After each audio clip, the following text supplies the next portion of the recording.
किसान ने अपने हाथ धीरे से खोल दिए। उसकी आंखों में एक ऐसी ठंडक और दृढ़ता थी कि कमरे की रोशनी भी मानो फीकी पड़ गई। मेरी बेटी को छुड़ा कर ले जाओ, उसने शांत मगर कठोर स्वर में कहा। वरना उसकी बात अधूरी रह गई, पर हर कोई समझ गया कि उसकी इच्छा किसी धमकी से कम नहीं।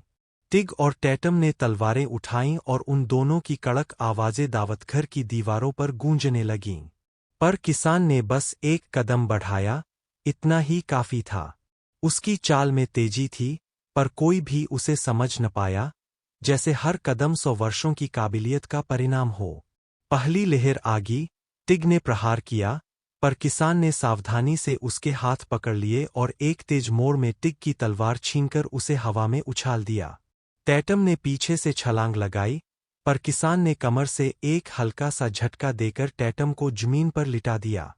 ये सब इतनी तेजी से हुआ कि दर्शक केवल दागदार आवाजों और उछलते शरीरों को देख सके। भीड़ खामोश थी, आनंद और डर का अजीब मिश्रण। मिस्टर पीकम का चेहरा लाल हो आया, फिर सफेद। उसकी आंखों में अब क्रोध के साथ डर भी झलक रहा था। यह कैसे संभव है? उसने अचानक से फुसफुसाया। यह तो। किसान ने बिना झिझके आगे बढ़कर एक हाथ से रिहाना को खींच लिया और उसे अपने सामने खड़ा कर दिया। रिहाना की आंखों में डर की झिलमिल अभी भी थी, पर उसने पिता की उपस्थिति पाते ही खुद को सुरक्षित महसूस किया। उसने पिता की आस्तीन पकड़ी और चिल्लाई नहीं।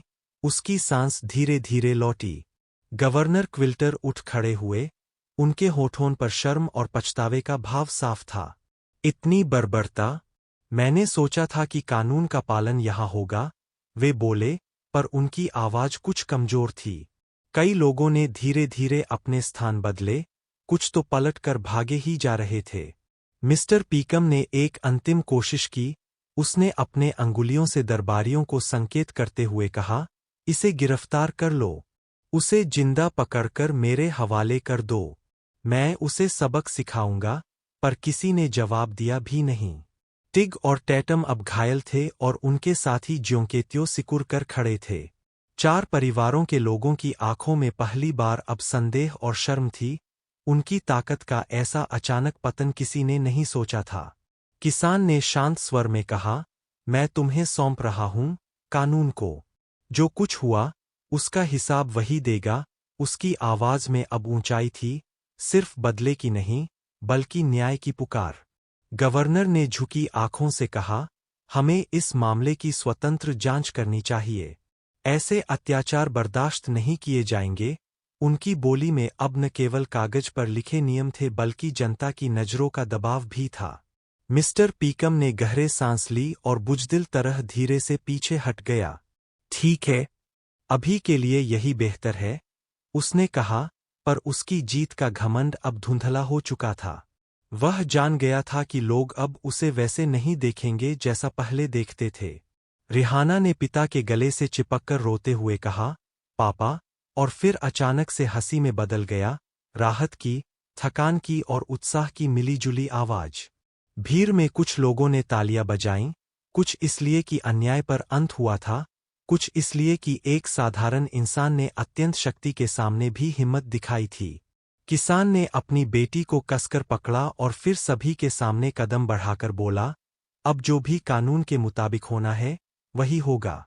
पर याद रखना, आम आदमी की हिम्मत को हल्के में मत लेना। उनकी आवाज में अब गर्व और शांत विजय का मिश्रण था। दावत धीरे धीरे खत्म हुई। कुछ उपस्थित लोग छिपते हुए निकल गए, कुछ चुपचाप बैठे रहे। गवर्नर ने अधिकारियों को आदेश दिए कि इस घटना की स्पष्ट और निष्पक्ष छानबीन हो और मिस्टर पीकम के खिलाफ गंभीर कार्यवाही की जाए।